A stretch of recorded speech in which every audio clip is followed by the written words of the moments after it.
গ্রামে ছিল একটা বিশাল বটগাছ। সেই বটগাছে ছিল মেছো ভূতের বাসা। সন্ধ্যার পর সেখান দিয়ে কারো যাওয়ার উপায় ছিল না।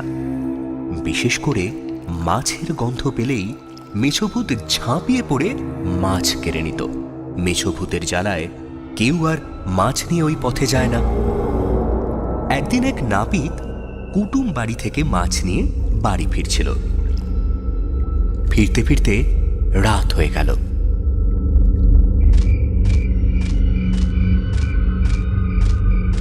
ওফ, এত তাড়াতাড়ি যাচ্ছি, তারপরেও রাস্তা যেন আর শেষই হচ্ছে না।